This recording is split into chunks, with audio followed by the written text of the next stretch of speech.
समय पड़ेगी। आदर से डॉक्टर दीपांकर अत्री भाई साहब को आमंत्रित करती हूँ आज के विषय के साथ। धन्यवाद दीदी। बड़ी विशेष गोष्ठी आज की यज्ञ चिकित्सा के ऊपर है और अपना गृह गायत्री यज्ञ भी 23 मई को होना है। उससे पूर्व ये यज्ञ चिकित्सा का एक विज्ञान बड़ा ही सुयोग अवसर पर आया है। आइए उस परम पूज्य गुरुदेव परम वंदनीय माता जी को प्रणाम करें, जो जिनके तप, जिनके साधना से उस प्राचीन यज्ञ के विधा को उन्होंने यज्ञ चिकित्सा के रूप में घर घर में पहुंचा दिया। ऐसे अवतारी सत्ता परम पूज्य गुरुदेव परम वंदनीय माता जी को प्रणाम करें। ओम शंभवं शंभवकर्तुमुद्यतं प्रचंड झंझावृतिरोध सक्षमं युगस्य निर्माण कृते समुद्यतं परम महाकालममुं नमाम्यं परम महाकालममुं नमाम्यं। आइए आज की गोष्ठी को प्रारंभ करें। बड़ा ही मार्मिक शीर्षक आज के गोष्ठी का, यज्ञ चिकित्सा से समस्त बीमारियों का उपचार कैसे संभव है। संभव तो है, लेकिन कैसे संभव है, इसकी थोड़ी सी लॉजिक को समझेंगे।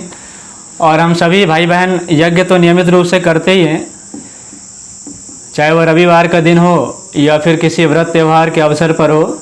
हम सभी किसी न किसी रूप में गायत्री यज्ञ के माध्यम से उन ऋषियों की दी हुई यज्ञ की विधा को अपनाते चले आ रहे हैं।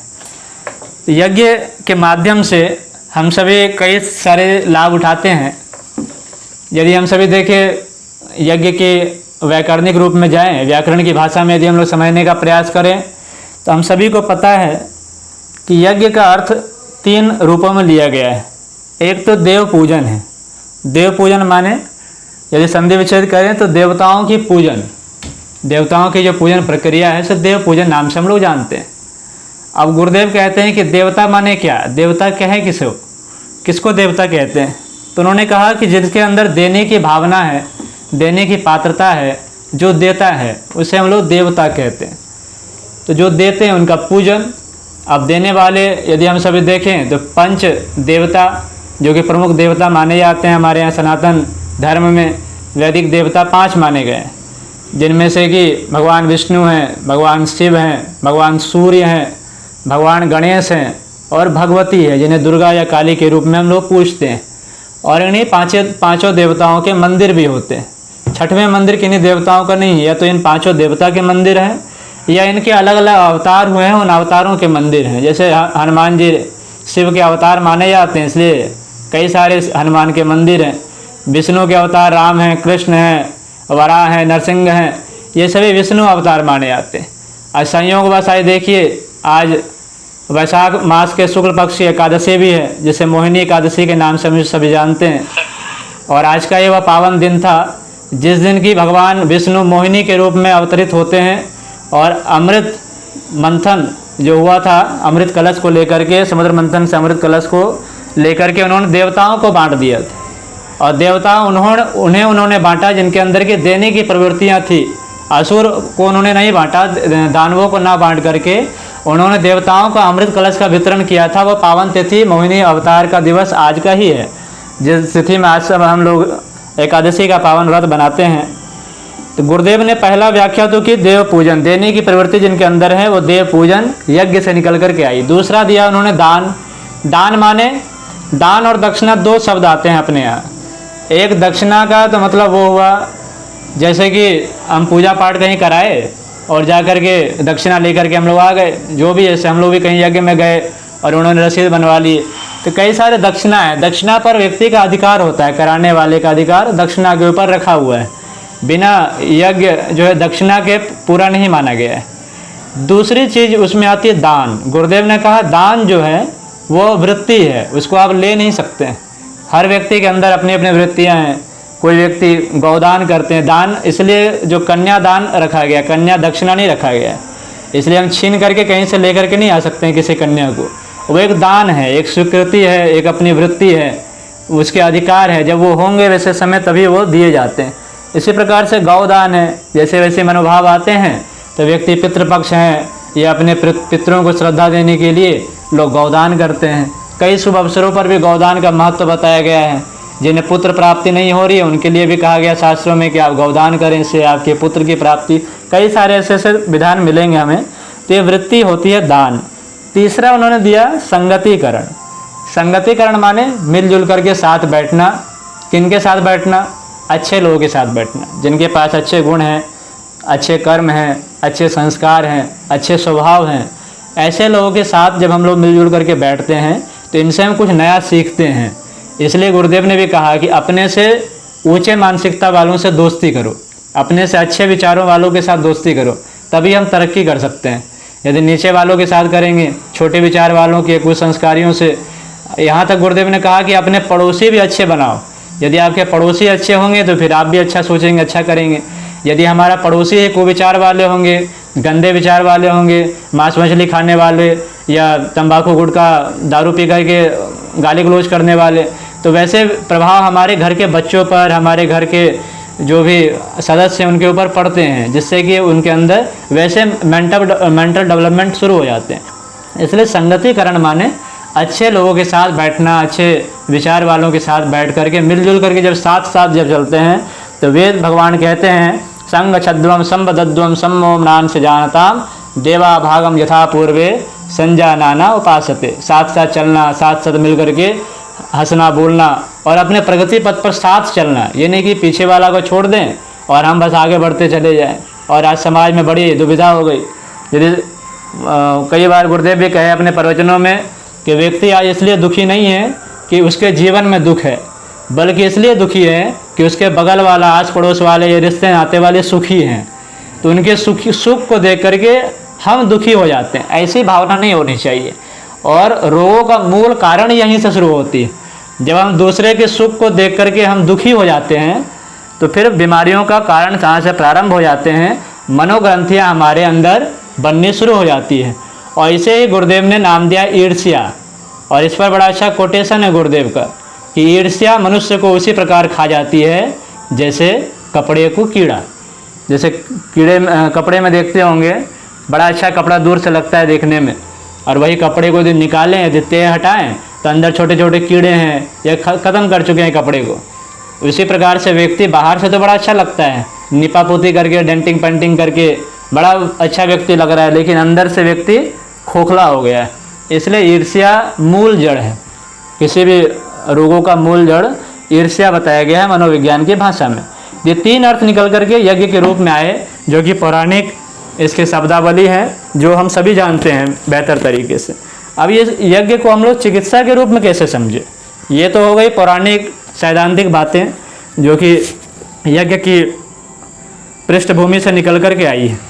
अब यज्ञ को हम लोग मूल रूप से समझे चिकित्सा के रूप में। जब हमें समझाना पड़े कहीं पर या हमें कहीं सा उपयोग करना पड़े यज्ञ को, तो यज्ञ को समझने के लिए गुरुदेव ने दो बड़े अच्छे वाङ्मय लिखे हैं, जिसमें से एक वाङ्मय का नाम है यज्ञ एक समग्र उपचार प्रक्रिया।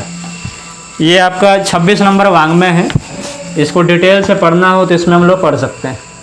इसी में से कुछ कुछ सूत्र जो हमने निकाला है, उन सूत्रों को आप सबके बीच में थोड़ी देर में रखेंगे।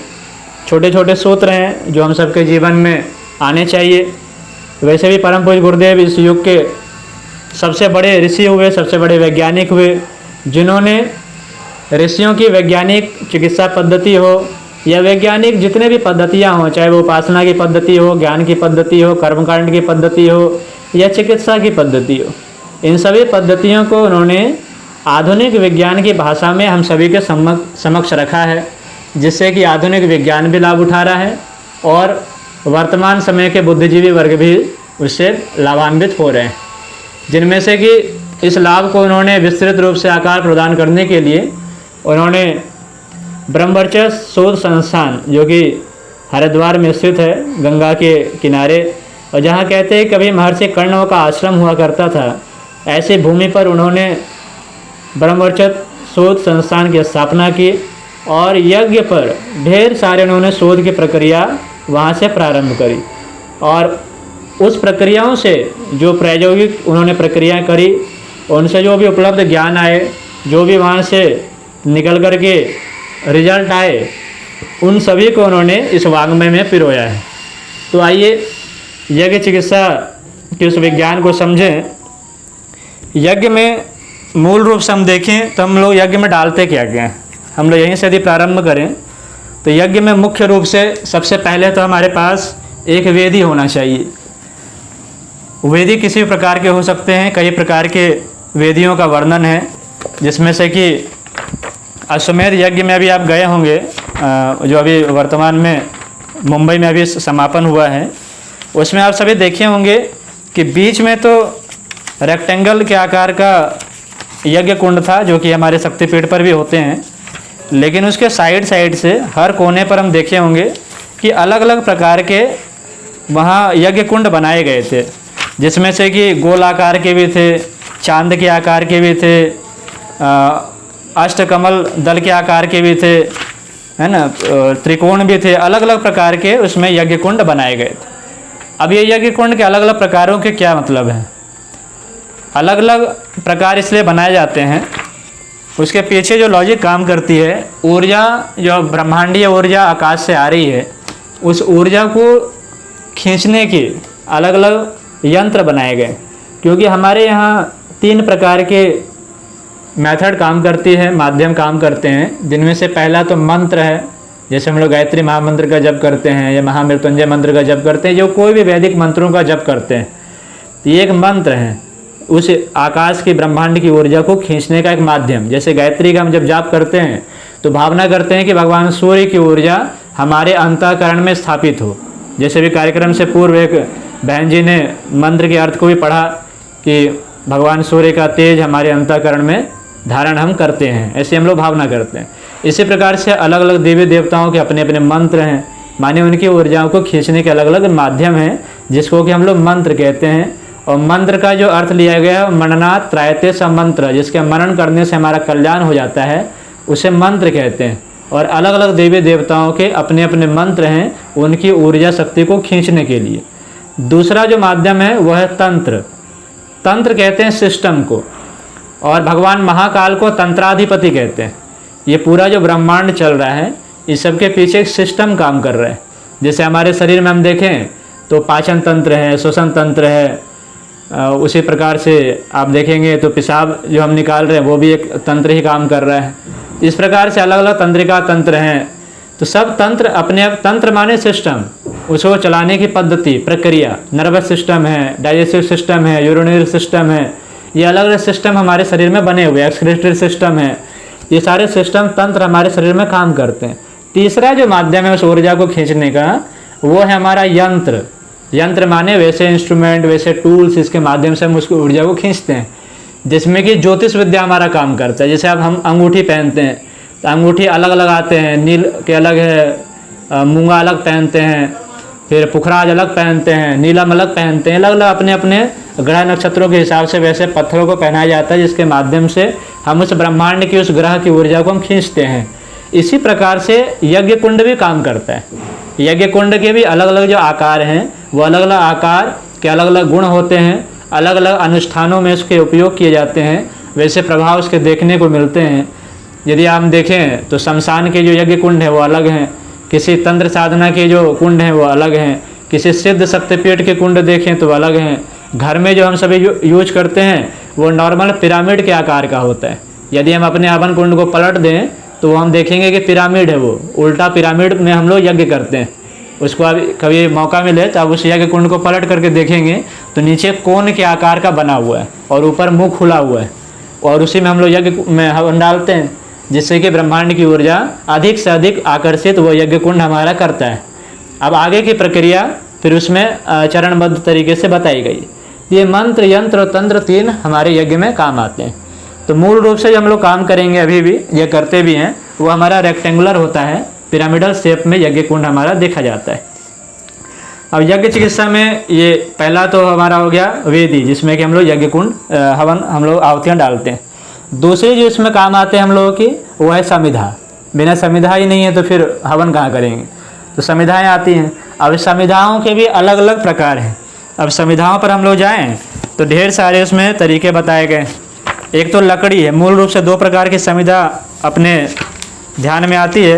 पहले तो है कि लकड़ी के, अब लकड़ी अलग अलग प्रकार के हैं, अलग अलग बीमारी के हिसाब से यदि हम लोग चलें तो अलग अलग बीमारियों के लिए अलग अलग प्रकार के समिधाओं का वर्णन किया गया है शास्त्रों में। अब उसमें जैसे हम लोग साधारण रूप में यूज में लाते हैं तो पीपल की लकड़ी हम लोग नॉर्मल यूज करते हैं, पीपल हैं या आम हैं या बरगद हैं, पलास हैं, इस तरीके के जो छोटे छोटे जो हमारे आसपास जो लकड़ियाँ मिल जाती हैं उन लकड़ियों का हम लोग यूज करते हैं। और उससे और गहरे में जाएं तो उसमें फिर पलास की लकड़ियाँ, अलग अलग ग्रहों के विस्तार में जाएं तो उसमें से फिर अलग अलग प्रकार के लकड़ियों का फिर वर्णन हमारे शास्त्रों में मिलता है। लेकिन यहाँ पर सिंपल वही बात करेंगे जो हमारे लिए उपलब्ध हैं। तो नॉर्मल जो लकड़ियाँ हमारे आसपास में उपलब्ध हो जाएं उन लकड़ियों से हम सभी हवन जो करते हैं उसका ही हम लोग अभी उपयोग करेंगे यदि घर पर हमें करना हो तो। और घर पर हम लोग करें ही, हम लोग तो ध्यान रखें इन चीज़ों का कि केवल इन बातों को पढ़ करके सुन करके ना छोड़ दें, बल्कि इन चीज़ों का प्रयोग भी करें। गुरुदेव ने भी कहा कि हमने पूरा जीवन अपने शरीर को एक प्रयोगशाला के रूप में जिया है और जो भी हमने अनुभव किया उन सभी चीज़ों को हमने अपने साहित्यों में डाल दिया। तो उन चीज़ों को हमें भी अपने जीवन में अपनाना चाहिए।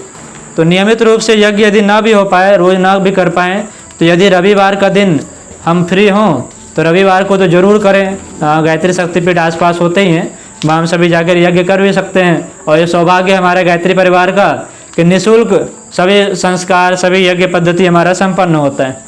तो वहाँ पर हम सभी जरूर जाकर के इस यज्ञ की प्रक्रिया को करें। अब इसमें थोड़ा सा चेंज यदि हम लोग कर लेंगे अपने बीमारी के हिसाब से यज्ञ चिकित्सा में, तो उसके रूप से हम सभी इसमें अपना स्वास्थ्य लाभ ले सकते हैं। दूसरा जो इसमें तरीका आते हैं लकड़ी के अलावा वो है गोबर के कंडे, जो खूब आजकल प्रसिद्ध हुए। और हम लोग आवलखेड़ा की बात करें या गायत्री तपोभूमि मथुरा की बात करें या गोलोक धाम जो बुरहानपुर मध्य प्रदेश में स्थापित है वहाँ की बात करें या गायत्री धाम सेंधवा है मध्य प्रदेश में, वहाँ की बात करें, ये इसके अलावा भी कई सारे ऐसे गायत्री परिवार के केंद्र हैं जहाँ पर कि गोबर से कंडे बनाए जाते हैं, लकड़ियाँ बनाते हैं हम लोग गोबर के।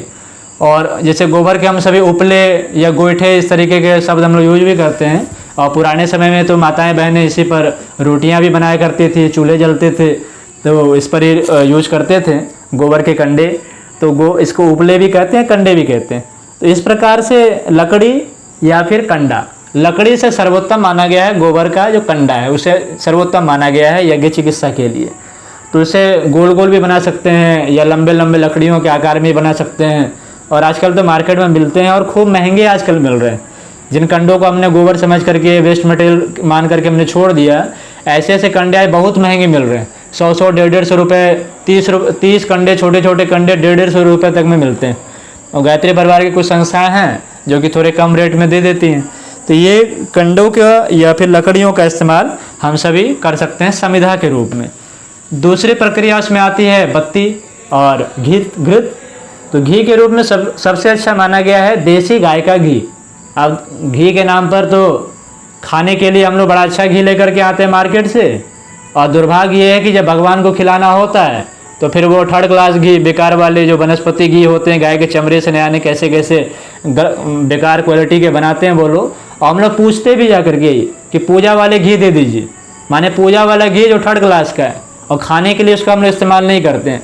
तो ऐसी गलती हम लोग ना करें, या तो ना करें यज्ञ, या करें तो बेहतर करें। भले एक ही चम्मच यूज करें, 2 ही चम्मच यूज करें, लेकिन वो डिब्बे वाले बिल्कुल जो सस्ती वाली घी आती है 10 रुपये, 20 रुपये, 25-50 रुपये में, जो बिल्कुल वो प्लास्टिक के डब्बे में बंद जो घी आ जाती है, जिससे गंध भी बिल्कुल ख़राब होती है, ऐसे घी का इस्तेमाल ना करें। ऐसे घी को जलाने से पॉल्यूशन होते हैं। हम करने तो अच्छा चले थे लेकिन उल्टा कर जाते हैं।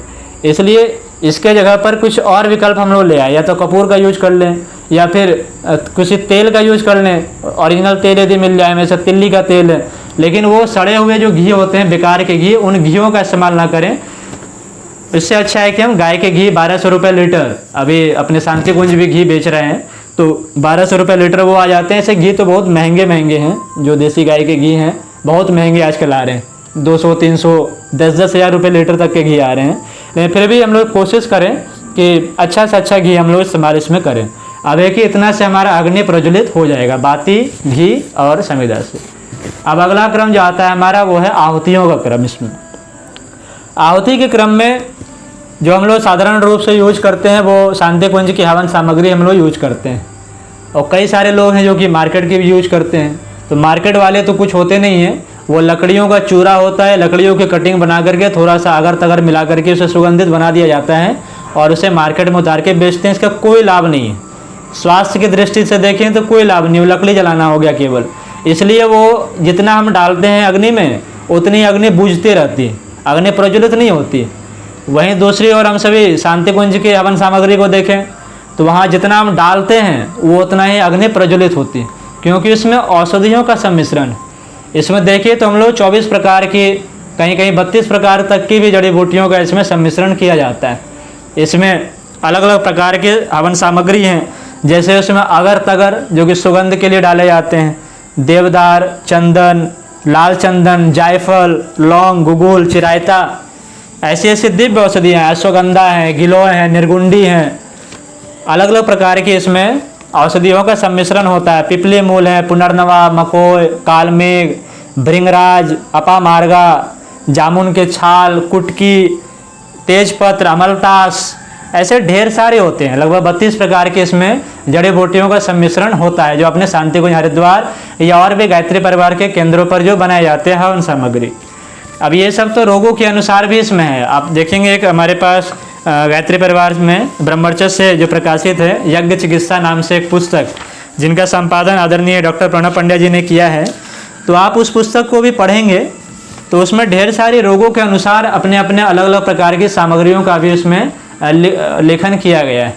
और उन सामग्रियों का जो लेखन किया गया है, उन सामग्रियों को यदि आप मार्केट से ले लें, और आप तो लेने की भी आवश्यकता आपको नहीं पड़ेगी, आप तो अपने यहाँ जो देव संस्कृति विश्वविद्यालय में यज्ञ विज्ञान का अनुसंधान केंद्र जो भी बनकर के तैयार हो गया है, वहाँ पर ढेर सारी अलग अलग बीमारियों के अनुसार से औषधियों का निर्माण भी किया गया है। जैसे वात के रोग हैं तो वात रोग के लिए अलग हवन सामग्री है, बनी बनाई है हवन सामग्री, कुछ नहीं, बस केवल खरीद करके लेते आना है। और उस हवन सामग्री को अपनी वाली हवन सामग्री, माने जो शांति कुंज की जो नॉर्मल हवन सामग्री है, जो 100-150 रुपये में जो मिल जाती है किलो के हिसाब से, उस हवन सामग्री में यदि आप उसको मिला दें और फिर उससे आप आहुति दीजिए। डायरेक्ट उससे भी देने की आवश्यकता नहीं है, क्योंकि काफ़ी महंगी आती है वाली। इसलिए उस हवन सामग्री की 1 मुट्ठी और अपनी वाली हवन सामग्री 2 मुट्ठी, उन दोनों का सम्मिश्रण करके, और उसके बाद आप यज्ञ में आहुतियाँ जब डालते हैं, और आगे की भी जो प्रक्रिया है उसे अभी थोड़ी देर में बताएंगे। तो यह हवन सामग्री की प्रक्रिया हो गई कि वो हवन सामग्री लेकर के और अपनी हवन सामग्री को मिला देना है इसमें, और उसके बाद फिर आहुतियाँ का क्रम प्रारंभ करते हैं उसमें। तो आहुतियों के क्रम में मूल रूप से हम सभी गायत्री महामंत्र का ही के नाम से ही आहुतियाँ देते हैं। और यज्ञ को यदि हम सभी समझें तो यज्ञ जो होती है वो भगवान सूर्य का प्रतिनिधि है इस पृथ्वी पर। सूर्य को जगत पिता कहते हैं, जगत की आत्मा भगवान सूर्य हैं, और जगत की माता ये पृथ्वी है। पृथ्वी जो है, इस दोनों का संबंध जो है शास्त्रों में पिता, पति और पत्नी के रूप में, पति के रूप में भगवान सूर्य को माना गया है, और जो पृथ्वी माता है उसे एक पत्नी के रूप में देखा गया है। भगवान सूर्य के माध्यम से ही पर्जन्य की वर्षा होती है, जो कि धरती माता अपने गर्भ में धारण करती है और उसे अन्न के रूप में हम सभी को प्रदान करती है, और उसी अन्न की हम सभी आहुतियाँ देते हैं। जो भी हम सभी डाल रहे हैं अग्नि में, वो सभी धरती माता के गर्भ से ही उत्पन्न है, और उसे हम सभी आहुतियों के रूप से माध्यम से यज्ञ भगवान में आहुत करते हैं। और फिर वो यज्ञ भगवान उन्हीं अन्न को, उन्हीं आहुतियों को सूक्ष्मीकृत करके फिर से पुनः भगवान सूर्य तक उसे पहुंचा देते हैं। ये भगवान सूर्य की ऊर्जा को पृथ्वी पर खींचने की, और फिर उस ऊर्जा को उस रूप में ट्रांसफॉर्म करने की, जिस ऊर्जा को हम सभी धारण कर सके, ये एक माध्यम जो है वो हमारा यज्ञ है। इसलिए जब सृष्टि की रचना करनी थी तो भगवान ब्रह्मा ने, जिसे आप प्रयागराज कहते हैं, जो आज उत्तर प्रदेश में है प्रयागराज, जहाँ तीर्थराज जिसे कहा जाता है, तीर्थराज प्रयाग, या गंगा यमुना सरस्वती का संगम होता है।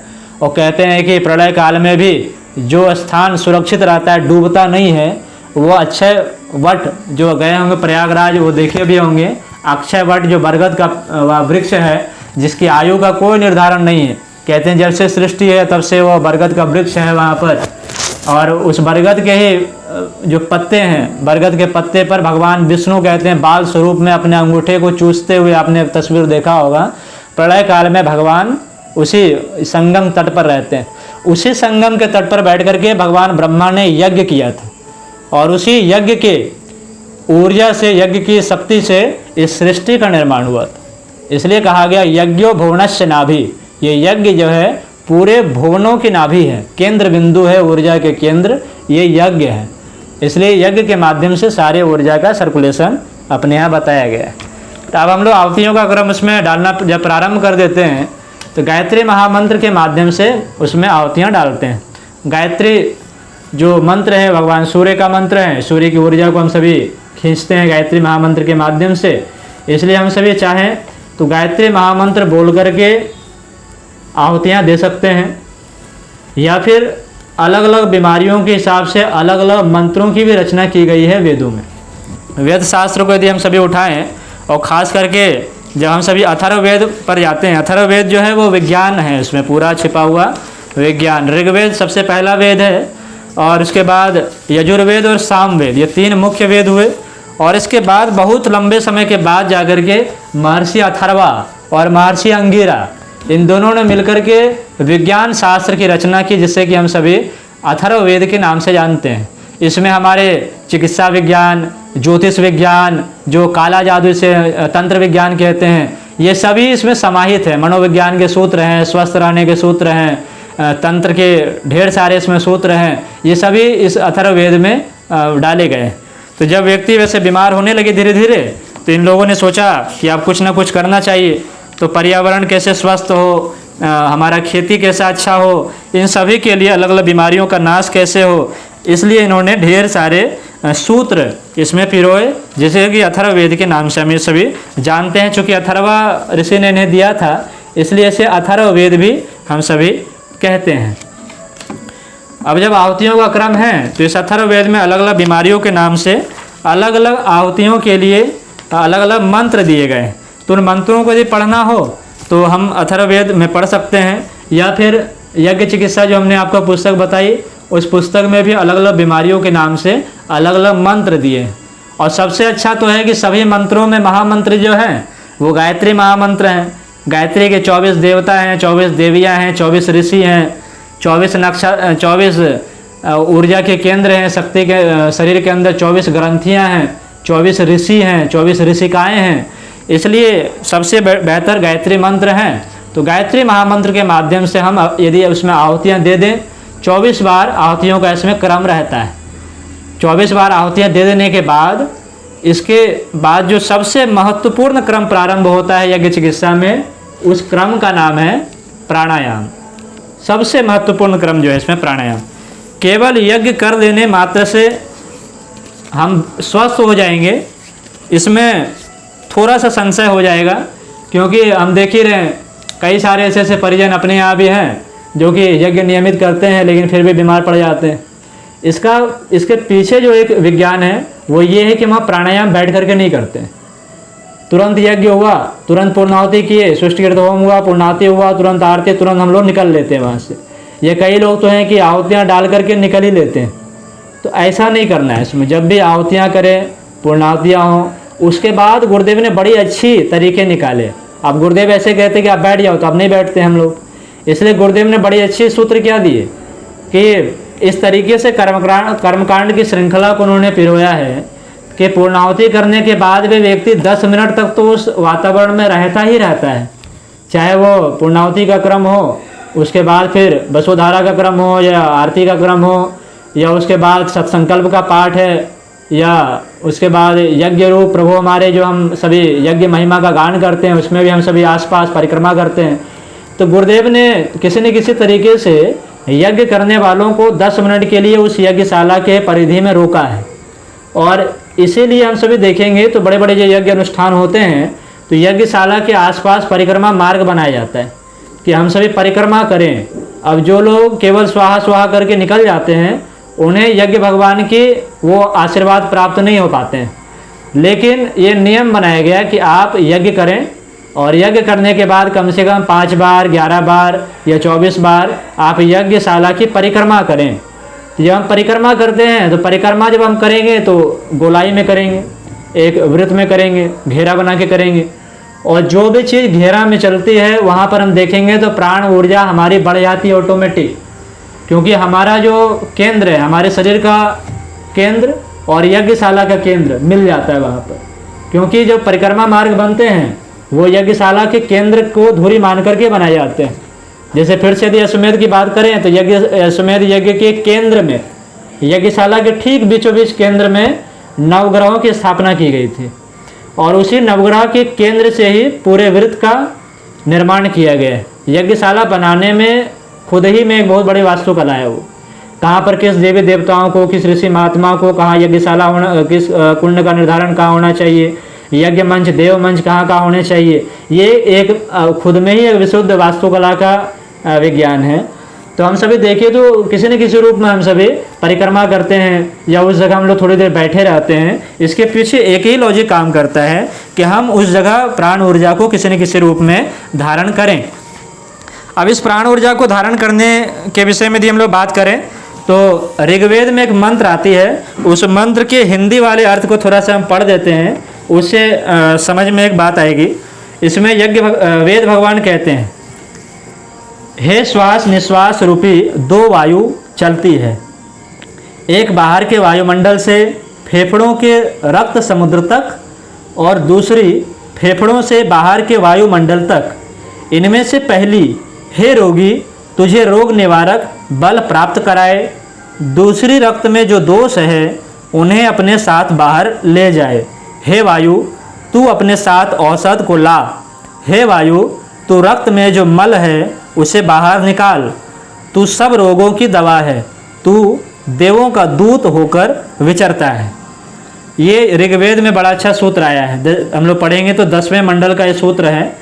उसमें भगवान वेद कह रहे हैं कि दो वायु चलती है, एक श्वास अंदर जा रही है, एक श्वास बाहर जा रही है। जो श्वास अंदर को जाती है उसे हम लोग प्राण वायु कहते हैं, और जो श्वास बाहर की ओर जाती है उसे हम लोग अपान वायु कहते हैं। तो ये कहती क्या है कि जब अंदर वाली जो वायु आ रही है वो हमारे फेफड़े के रक्त समुद्र में आकर के फैल रही है, जो कि फेफड़े को बाहर की जो शुद्ध वायु है, जिसे हम लोग प्राण वायु या ऑक्सीजन कह देते हैं, उससे हमारे पूरे फेफड़े को भर रही है। और दूसरा जो वायु बाहर की ओर जा रही है वो हमारे अंदर के जो विकार हैं, जो दूषित वायु है, उसे बाहर कर रही है। तो इसमें भगवान वेद आदेश देते हैं कि हे रोगी तू रोग निवारक बल प्राप्त कराए, दूसरी रक्त में जो दोष है, जो दूसरा रक्त जो बाहर की ओर जा रहा है उसे बाहर फेंक श्वासों के माध्यम से। फिर वायु को कह रहे, हे वायु तू अपने साथ औषध को ला, जो हमने औषधियों को डाला है यज्ञ कुंड में, वो औषधियाँ हमारे आसपास फैल गई है। वैसे भी आज का आधुनिक विज्ञान कहता है कि जिस जगह पर हम सभी बैठ करके यज्ञ करते हैं उससे 12 किलोमीटर दूर तक, 12 किलोमीटर की परिधि तक हमारा जो प्राणवायु है, जो औषध धूम्र है, जो यज्ञ की ऊर्जा है वो फैली रहती है। तो उस मंडल में, उस परिधि में यदि हम बैठे हैं तो उस परिधि के माध्यम से हम उस वायु को हम खींचें अपने अंदर। तो यहाँ वायु को कहा जा रहा है कि तू अपने साथ औषधि को ला हमारे शरीर के अंदर। फिर वायु को और कहते हैं, तू रक्त में जो मल है, जो हमारे रक्त में जो अशुद्धियाँ हैं उसे बाहर निकाल, तू सब रोगों की दवा है। इसलिए कहते हैं सब रोगों की एक दवा हमारा जो हवा है, इसलिए हवा को लेना है। अब हवा गंदा नहीं लेना है, हवा में औषधियाँ हों। इसलिए जो यज्ञशालाएँ हैं जहाँ यज्ञ होते हैं वहाँ जा कर के यदि हम यज्ञ ना भी कर सकें, जैसे कि महिलाओं में खास करके 3 दिन या 5 दिन की जो अशुद्धि के समय होते हैं मासिक धर्म के समय, उस समय हम यज्ञ नहीं कर सकते हैं, कोई बात नहीं, लेकिन हम यज्ञ से उत्पन्न जो धूम्र है, जो धुआं है, उसको हम खींच जरूर सकते हैं। इसलिए यज्ञशाला के आसपास, यज्ञशाला में ना जाएं तो 12 किलोमीटर की परिधि है, तो हम मंदिर के बाहर हो या मंदिर में ऐसे जगह जहाँ पर कि हम बैठ सकते हों, वहाँ बैठ करके हम प्राणायाम जरूर कर सकते हैं। अब प्राणायाम के लिए गुरुदेव ने बड़ी अच्छी बात बताई। प्राणायाम में गुरुदेव ने बताई नाड़ी शोधन प्राणायाम, विशेष प्राणायाम उन्होंने नाम दिया, क्योंकि नाड़ी शोधन प्राणायाम एक ऐसी प्राणायाम की पद्धति है जिसमें सूर्यभेदी प्राणायाम, जिससे कि हमारे अंदर सूर्य नाड़ी संतुलित होती है, चंद्रभेदी प्राणायाम, जिससे हमारे चंद्रभेदी प्राणायाम संतुलित होती है। दूसरा है आपका अनुलोम विलोम प्राणायाम जो हम करते हैं, वो अनुलोम विलोम प्राणायाम का भी सम्मिश्रित रूप है। तीसरा है इसमें अंतः कुंभक भी इसमें लग जाते हैं और बाह्य कुंभक भी लग जाते हैं। तो ये पांचों के पांचों स्वरूप हमें नाड़ी शोधन प्राणायाम में देखने को मिलते हैं। अब नाम ही है इसका नाड़ी शोधन। तो नाड़ियाँ हमारे यहाँ बताई गई है, 72,000 नाड़ियाँ योग शास्त्रों में बताया गया है। और नाड़ियों में अशुद्धियों के कारण हम बीमार पड़ जाते हैं। मुख्य नाड़ियाँ हमारी 3 होती हैं। 24 नाड़ियाँ तो 24 गायत्री मंत्र में सन्निहित हैं, लेकिन 3 मुख्य नाड़ियाँ हैं, जिसे ईड़ा नाड़ी, पिंगला नाड़ी और सुषुम्ना नाड़ी के नाम से हम सभी जानते हैं। तो एक सूर्य नाड़ी है, एक चंद्र नाड़ी है, और बीच वाला जो है वो सुषुम्ना, जिसे ब्रह्म नाड़ी हम सभी कहते हैं। तो गुरुदेव ने कहा कि इन 3 नाड़ियों का यदि शोधन क्रिया हो जाए तो 72,000 नाड़ियों की शुद्धिकरण हो जाती है। तो सबसे पहले तो यज्ञ हम लोग जब कर लिए तो उसके करने के बाद पूर्णाहुति जब हम कर लेते हैं तो पूर्णाहुति के बाद हम सभी नाड़ी शोधन प्राणायाम की प्रक्रिया को प्रारंभ कर दें। अब कितना करें? तो कम से कम 15 मिनट के लिए नाड़ी शोधन प्राणायाम की प्रक्रिया को करना चाहिए, जिससे कि प्रारंभ हम सभी करते हैं बायां स्वर से हम लोग प्रारंभ करेंगे।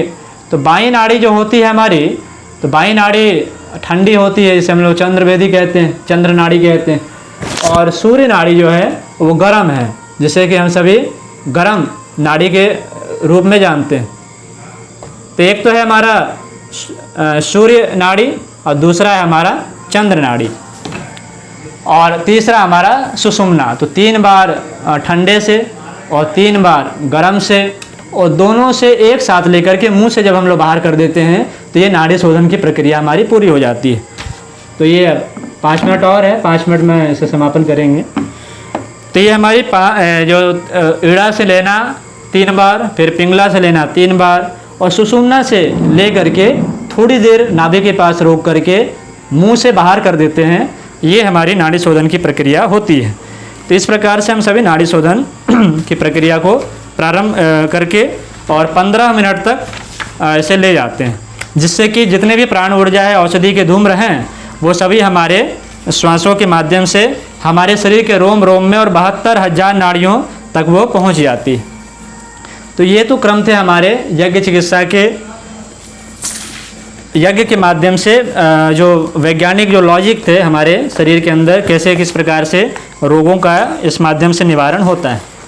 अब 5 मिनट में संक्षेप में थोड़ी सी चर्चा करेंगे कि अलग अलग बीमारियों में अलग अलग औषधियों के इसमें काम आते हैं, जिसमें से हम लोग पहले तो ये समझ लें कौन कौन सी बीमारियाँ इसमें ठीक हो सकती है।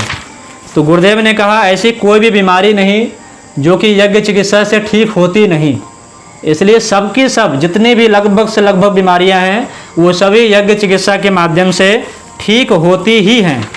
और इसमें हम लोग देखें तो अपने यहाँ जो हवन सामग्री बना हुआ है शांति कुंज हरिद्वार में, उसमें लीवर के लिए हवन सामग्री है, पेट के रोगों के लिए हवन सामग्री है, जैसे उल्टी आते हों, डायरिया हो गया हो, दस्त लगते हों, इन सभी के लिए हवन सामग्री, हैजा रोग हो गया हो, आँव पेचिस की बीमारी है, बवासीर पाइल्स हो गया हो, विष बन गया हो शरीर में, यदि कहीं पॉइजन हो, इनके लिए भी हवन सामग्री अपने यहाँ बना हुआ है।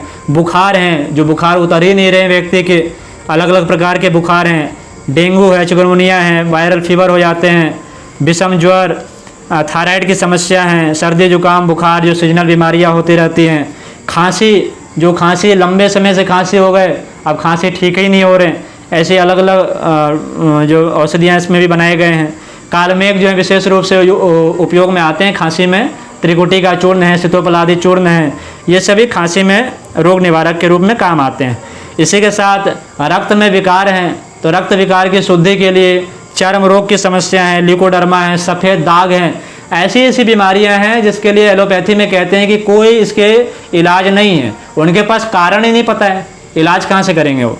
तो इसलिए अपने यहाँ उसके कारण भी पता है और मूल जड़ तक जाकर के उसके निवारण के तरीके भी हमारे ऋषियों ने दिया हुआ है। खसरा, चेचक, फ्लेग, टीबी की समस्या, टीबी में तो काफ़ी लाभप्रद हैं, इस पर कई सारे रिसर्च पेपर भी है, टीबी के ऊपर, डायबिटीज़ के ऊपर, डायबिटीज़ जैसे रोग, डायबिटीज बीपी की समस्या आए, घर घर की समस्या बन गई, 10 घर में यदि हम पहुँचे तो 5-6 घर ऐसे मिल जाते हैं जहाँ पर कि डायबिटीज़ के रोगी, बीपी के रोगी मिल ही जाते हैं। इन सभी के लिए हमारे यहाँ यज्ञ चिकित्सा कारगर है। साइटिका की समस्या, वात रोगों में यदि हम लोग आएँ तो साइटिका, आमवात, अर्थराइटिस, गाउट की समस्या, और गर्भाशय के गठान में, स्तन के गठानों में, प्रदर के रोग, महिलाओं में खास करके गर्भपुष्टि, बच्चे नहीं होते हैं, बंध्या रोग है, नपुंसकता के रोग हैं, बांझपन है, पुरुषों में गुप्त रोग हैं, इन सभी के लिए भी अपने यहाँ औषधियों का निर्माण किया गया है। नेत्र रोग हैं, मुंह के कई सारे विकार हैं, इन सभी के लिए औषधियाँ हैं। और देखेंगे तो बच्चों में मेधावर्धक, बुद्धिवर्धक, इन सभी के लिए औषधियों का निर्माण किया गया है। और हम लोग जाएँ मानसिक विकारों के रूप में तो मानसिक रोग सबसे बड़ी रोग है। गुरुदेव ने कहा कि कलयुग का रोग मनोरोग, और मनोरोग ही सभी रोगों की जननी है। जितने भी रोग होते हैं उन सभी के मूल में मनोरोग है। जैसे हमने शुरू में बताया आपको, ईर्ष्या, दूसरे के प्रति जो जलन की भावना है वो मनोरोग है। तृष्णा मनोरोग है। क्रोध, अहंकार, काम, लोभ, मोह, ये सभी मनोरोग हैं। और तुलसीदास जी ने तो लिखा भी है, सकल मोह व्याधिन कर मूला। ये जो मोह है ये सभी बीमारियों का मूल कारण है। इसमें हम सभी आए तो ओसीडी है, सिजोफ्रेनिया है, उन्माद, स्ट्रेस, डिप्रेशन, हाइपरटेंशन, इंसोम्निया जैसे अनिद्रा भी कहते हैं, मंद बुद्धि, मानसिक विकास नहीं होना, मानसिक दुर्बलता, मानसिक नपुंसकता, ऐसे ऐसे ढेर सारी बीमारियां हैं जिसकी अभी हम लोग लिस्ट बनाना बैठे हैं तो एक किताब लिख जाए इन बीमारियों के नाम पर, लेकिन ये बीमारियां समाप्त नहीं होने वाली। ऐसे ऐसी बीमारियां हैं।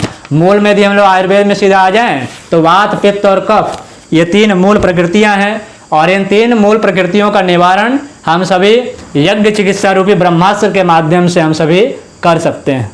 तो ये एक संक्षेप में आप सभी के बीच यज्ञ चिकित्सा से समस्त बीमारियों के इलाज संभव हैं, और किस प्रकार से संभव है इसके पीछे के जो विज्ञान थे, जो तर्क थे, वो उसे आप सभी के बीच जो गुरुदेव की लिखी पुस्तकें हैं उनके माध्यम से आप सभी के बीच हमने रखने का प्रयास किया।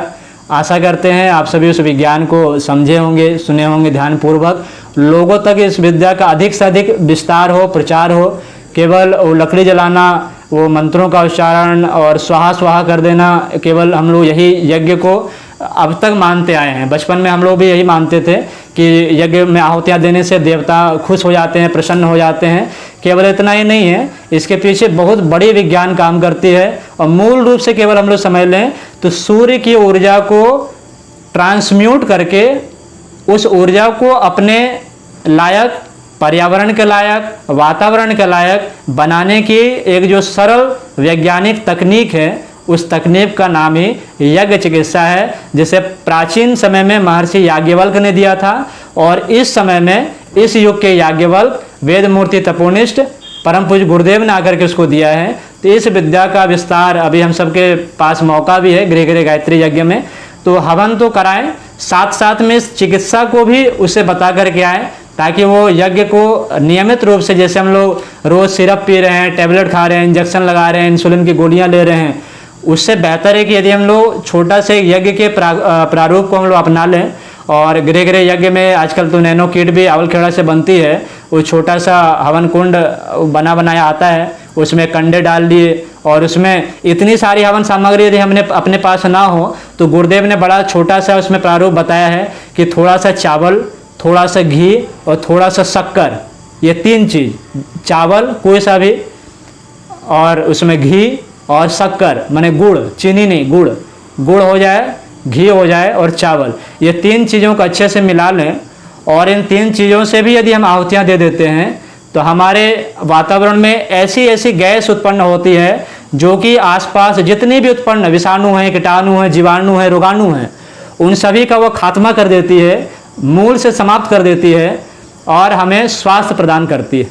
तो हम ये 3 चीज़ों का भी यदि उपयोग कर लें, नहीं हो हवन से मेरी कोई दिक्कत नहीं है, चावल घर में है, गुड़ घर में है, थोड़ा सा घी यदि इसमें मिला लें अच्छी वाली, और इसमें आहुतियाँ 5 बार, 11 बार, 24 बार गायत्री महामंत्र से दे दें, तो उससे भी हमारे घर का वातावरण शुद्ध हो जाता है। और इसी प्रक्रिया को गुरुदेव ने बड़ी छोटी सरल प्रक्रिया नाम दी है, जिसमें से यहाँ बैठे कई सारी बहनें अपने घर में नियमित रूप से रोज करती हैं, जिसका नाम है बलि वैश्य यज्ञ। और बलि वैश्य यज्ञ प्राचीन समय से चला आ रहा है, एक प्रक्रिया था। जैसे घर में अच्छा वातावरण, संस्कारित वातावरण, घर में ग्रह क्लेश ना हो, शांति का वातावरण हो, प्रदूषण मुक्त हो, इन सभी के लिए बलि वैश्य छोटा सा यज्ञ था। और उसमें हम यही काम करते हैं, छोटा सा उसमें अग्नि प्रज्वलित करके, या गैस है तो उसी पर जाली रख करके, और इसमें जो हम लोग भोजन बनाते हैं उसमें थोड़ा सा शक्कर और घी मिला करके आहुतियाँ डाल देते हैं, और जो बच जाए उसे अपने जो भोजन हमने बनाया है, चाहे वो दाल हो या सब्जी, उसमें मिला देते हैं, और वो हमारा प्रसाद हो गया। और इसे ही भगवान गीता में कहते हैं, भगवान कृष्ण, जो यज्ञ से बचा हुआ जो खाता है वो पुण्य को ग्रहण करता है, और जो यज्ञ बिना किए यज्ञ जो भोजन ग्रहण करता है वो पाप को खाता है। इसलिए गुरुदेव ने कहा पहले हम 5 देवताओं को खिलाएं। यज्ञ के भी 5 देवता हैं, जिसमें ब्राह्मण हैं, देवता हैं, ऋषि हैं, हम जितने मनुष्य हैं, और जितने पितर हैं, जैसे भूत कहते हैं, इन पांचों को यदि हम आहुतियाँ डाल करके यदि हम भोजन ग्रहण करते हैं तो हम जितने भी चराचर जीव जगत हैं सभी को हमने पोषण दिया, उन सभी की अनुकंपा कृपा आशीर्वाद हम पर बरसती है और फिर घर में शांति बनी रहती है। कोई व्यक्ति घर में रोगी नहीं होता है, कोई कष्ट पीड़ा में नहीं होता है। और इसके प्रत्यक्ष साक्षी गायत्री परिवार के लाखों लाखों परिजन हैं, इसलिए हम तो खुद ही प्रत्यक्ष उदाहरण हैं। तो हम सभी और भी सीना चौड़ा करके और छाती ठोक के कह सकते हैं कि यज्ञ चिकित्सा को हमने बलिवेश्य यज्ञ के रूप में हमने घर में अपनाया है। आप सभी भी यज्ञ चिकित्सा को बलिवेश्य यज्ञ के रूप में अपने अपने घर में स्थापित करें तो हम सभी स्वस्थ निरोगी और दीर्घायु जीवन को जी सकते हैं। इन्हीं वाणी के साथ परम पूज्य गुरुदेव परमानंदमयी माता जी को प्रणाम करते हुए आप सभी साधक भाई बहन को प्रणाम करते हुए आज नमन वंदन, धन्यवाद। बहुत बहुत धन्यवाद भाई साहब।